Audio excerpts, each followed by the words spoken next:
دیکھیں ایک وہ جو ہے نا مفردات القرآن، اس میں غیب کی جو ڈیفینیشن ہے نا ڈکشنری میں، وہ یہ ہے کہ غیب وہ ہے جو انسان کے علم اور حواس سے پوشیدہ ہو۔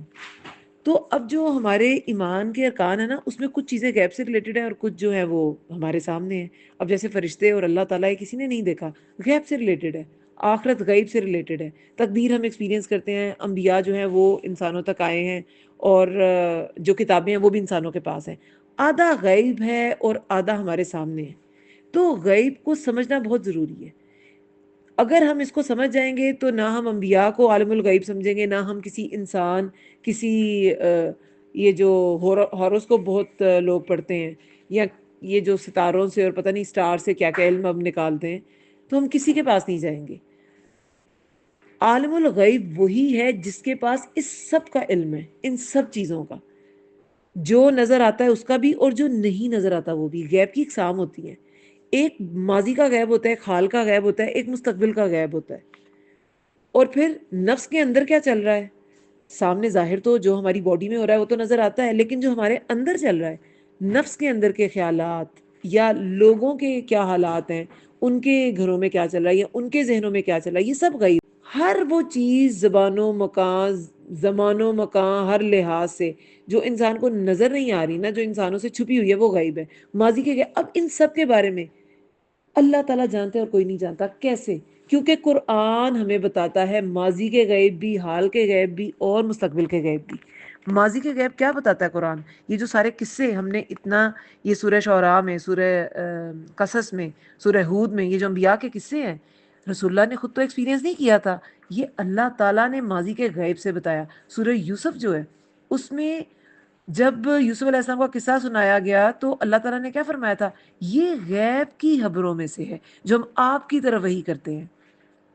آپ ان کے پاس نہ تھے جب انہوں نے اپنے ارادے پر اتفاق کر لیا، وہ جب بھائیوں نے انہیں مارنے کا ارادہ کیا تھا، تو رسول اللہ تو نہیں دیکھ رہے تھے۔ تو اللہ تعالیٰ ماضی کے غیب جانتا ہے۔ مریم علیہ السلام کے بارے میں بتاتے ہوئے بھی اللہ تعالیٰ نے کیا فرمایا؟ یہ غیب کی خبروں میں سے ہے۔ سورہ مریم بھی ہم پڑھ چکے ہیں، جو ہم آپ کی طرف وحی کر رہے ہیں، جب وہ اپنے پانسے ڈال رہے تھے، ٹھیک ہے، کہ کون مریم کی کفالت کرے گا، یہ تب آتی ہے آیت۔ پھر حال کے غیب کے بارے میں، کہ جو حال میں ہو رہا ہے وہ کیا ہے؟ اس میں سورہ سبا جو ہے، اس میں آیت نمبر 14 دیکھیں آپ۔ سورہ سبا آج ہم نے پڑھی ہے نا، اس میں آیت نمبر 14 دیکھیں، اس میں کیا لکھا ہے؟ اللہ تعالیٰ نے کیا فرمایا اس آیت میں؟ اس میں اللہ تعالیٰ فرماتے ہیں کہ پھر جب مقرر کیا ہم نے اس پر موت کو، نہ خبر دی ان کو اس کی موت کی۔ یہ کس کے بارے میں بات ہے؟ سلیمان علیہ السلام کے بارے میں۔ وہ جو جنات کام کر رہے تھے انہیں پتہ ہی نہیں چلا، اور وہ عصا سے ٹیک لگا کے کھڑے ہوئے تھے، اور جب وہ عصا کیڑوں نے کھا لیا، زمین کے کیڑوں نے، اور وہ گر گیا، اور پھر انہیں پتہ چلا، عصا گر پڑا اور واضح ہو گیا جنوں پہ، کہ ظاہر ہے پھر سلیمان علیہ السلام کا بیلنس نہیں رہا ہوگا، تو جنوں پر واضح ہو گیا۔ وہ اس وقت تھے، وہ حال میں اس وقت اس جگہ موجود تھے، مگر غیب نہیں جانتے تھے کہ کس کی جان چلی گئی ہے، کس کی جان اللہ تعالیٰ نے قبض کر لی ہے۔ تو حال کا غیب بھی اللہ تعالیٰ جانتا ہے۔ ایک مستقبل کا غیب ہوتا ہے، وہ کیا ہوتا ہے؟ ایک تو ہر انسان کے مستقبل میں کیا ہوگا کوئی نہیں جانتا، اور سب سے جو بڑی بڑی چیزیں، قیامت کا علم، افراد کو یا اقوام کو کوئی عذاب دیا جانا ہے، کوئی حادثہ پیش آنا ہے، ان کی زندگیوں میں اللہ تعالیٰ نے کیا ترتیب رکھی ہے، کسی انسیڈنٹ کی، کسی واقعے کی، کسی کو نہیں پتا۔ قرآن میں کیا آتا ہے؟ کہہ دیجئے میں نہیں جانتا جس کا تم وعدہ دیے جاتے ہو، آیا وہ قریب ہے یا میرا رب اس کے لیے کوئی دور کی مدت مقرر کرے گا؟ وہ غیب کا جاننے والا ہے، پس وہ اپنے غیب کے علم پر کسی ایک کو بھی مطلع نہیں کرتا۔ تو مستقبل کا جو غیب ہے وہ صرف اللہ تعالیٰ جانتے ہیں۔ پھر جو ہمارے اندر کے خیالات ہیں، نفس کے چھپے خیالات، وہ بھی غیب ہوتے ہیں۔ حضرت عیسیٰ علیہ السلام کیا کہیں گے جب اللہ تعالیٰ ان سے پوچھیں گے نا کہ یہ تمہیں پوچھتے تھے، تو وہ کہیں گے کہ میرے دل میں جو ہے یا اللہ وہ آپ جانتے ہیں، اور جو تیرے نفس میں ہے میں نہیں جانتا، جو اللہ تعالیٰ جانتے ہیں وہ کوئی انسان نہیں جان سکتا۔ بے شک تو ہی غیب کا خوب جاننے والا ہے۔ یہ عیسیٰ علیہ السلام کا قول ہے قرآن میں جو کوٹ کیا گیا۔ سورہ بقرہ میں بھی آتا ہے، کیا میں نے تمہیں کہا نہ تھا، یہ اللہ فرشتوں سے کہیں گے نا، کہ بے شک میں آسمان و زمین کے غیب کو جانتا ہوں، اور میں جانتا ہوں جو تم ظاہر کرو گے اور جو چھپاتے ہو۔ یہ ظاہر کرنا اور چھپانے کا ذکر تو اس بارے میں بھی تھا، ہے نا؟ تو زمان مقام میں جو بھی چھپے راز ہیں اللہ تعالیٰ انہیں جانتا ہے.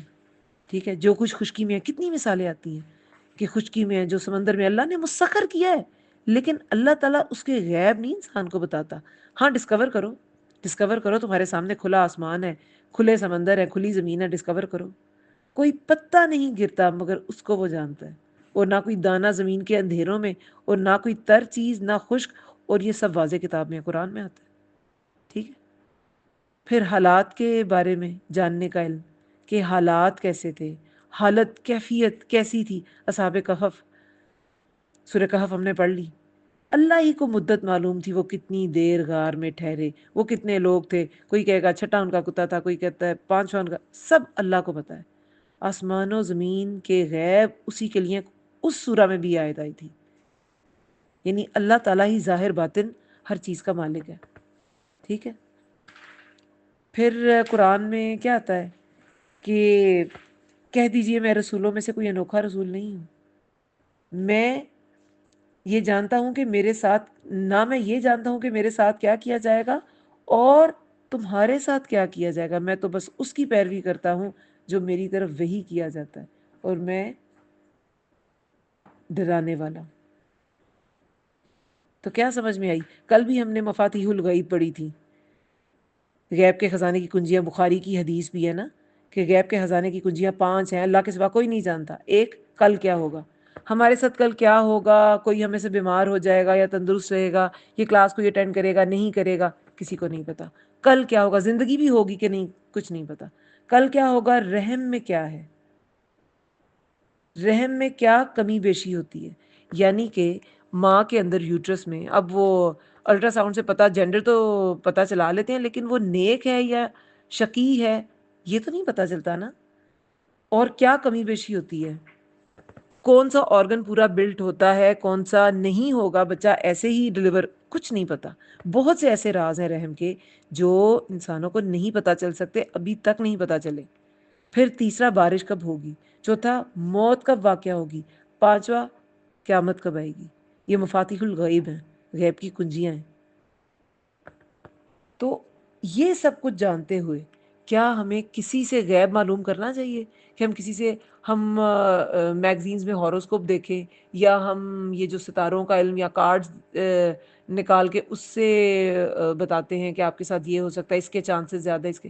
ستاروں کا علم، ستاروں کی بھی اللہ تعالیٰ نے مقاصد قرآن میں بیان کر دی. یہ زینت ہے آسمان کی، ان سے راستہ دیکھا جاتا ہے. ٹھیک ہے. اور شیطان کو مارنے کے کام آتے تھے جب قرآن نازل ہو رہا تھا. بعد میں اتنی سختی نہیں رہی، ظاہر ہے پھر ہی تو اچک لیتے ہیں شیطان کچھ نہ کچھ، اور نجومی اس میں گھٹا بڑھا کے کچھ بتا دیتے ہیں پھر لوگوں کو. تو اللہ تعالیٰ یہی فرماتے ہیں. آج جو ہم نے آیت پڑھی سورہ فاطر کی آیت نمبر 38، اس میں کیا ہے، بے شک اللہ جاننے والا ہے غیب آسمانوں اور زمین کا، بے شک وہ خوب جاننے والا ہے سینوں والے بید. تو یہ بذات صدور جو ہے نا، سینوں والے بید، یہ بھی غیب میں آتے ہیں. سینوں کا علم اللہ تعالیٰ کے پاس ہے. آپ کے سینوں میں کسی کے لیے کینہ ہے، نفرت ہے، بغض ہے، ایمان کی کیا کیفیت ہے، دین سے کیسی محبت ہے، رسول اللہ سے اطاعت کا کیا جذبہ ہے، لوگوں کی کیسی خیر خواہی ہے. کوئی مشورہ لیتا ہے تو اس میں آپ کتنے خلوص سے بات کرتے ہیں، آپ کے قول میں کتنی سچائی ہوتی ہے. قول زبان سے ادا کیا جاتا ہے، سچائی اندر ہی ہوتی ہے کہ نہیں. قول و فعل میں کوئی تضاد ہے، وہ تضاد آپ کے اندر ہوتا ہے. یہ سب کچھ آپ کی عبادات میں جو آپ کی کیفیتیں ہیں. آج ہم نے ذکر کے بارے میں کتنا پڑھا، تو نماز میں خشوع کی کیا کیفیت ہے، اور روزے میں کیا کیفیت ہے، اور زکوٰۃ کس کیفیت سے، یہ ساری جو اندر کی کیفیت ہے بذات صدور، یہ اللہ تعالیٰ جانتے ہیں. تو اللہ تعالیٰ ہی عالم الغیب ہیں. ہمارے آنکھوں کے گناہ، تنہائیوں کے گناہ، بدگمانیاں، ہر چیز جو سینے میں، کسی کے خلاف بغض، حسد، نفرت، ہر چیز انسان کے اندر ہے، وہ اندر بذات صدور اللہ تعالیٰ جانتے ہیں. انہو علیم بذات صدور. تو جو یہ سب جانتا ہے تو پھر اس کا حق ہے کہ اسی سے ڈرا جائے. جو یہ سب جانتا ہے وہ یہ سب کچھ عیاں کرنے پہ بھی قادر ہے، تو اسے ڈرنا چاہیے کہ اللہ تعالیٰ ہمارے سینوں کے بید کھول نہ دے. چھپ کر بھی عمل کیا تو اللہ سے کہیں نہیں چھپے گا.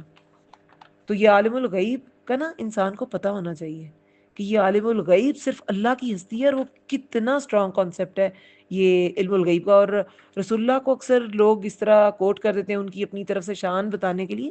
رسول اللہ کی شان وہ ہے جو رسول اللہ نے خود بیان کی ہے کہ میں اللہ کا بندہ اور رسول ہوں، میرے پہ وحی کی جاتی ہے، جو سورہ کہف کی لاسٹ میں آتا ہے آیات میں کہ میں اللہ کا بندہ اور رسول ہوں، میرے پہ وحی. ان کی جو ڈسٹنکشن ہے وہ یہ ہے کہ ان پر وحی کی جاتی ہے، اور جن پر وحی کی جاتی تھی تمام انبیاء سے بھی وہ افضل ہے.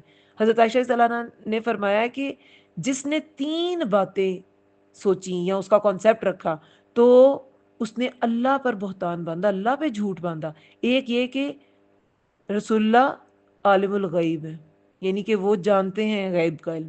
دوسرا یہ کہ رسول اللہ نے اللہ تعالیٰ کو دیکھا، اپنی آنکھ سے دیکھا، خواب میں ہوا ہے.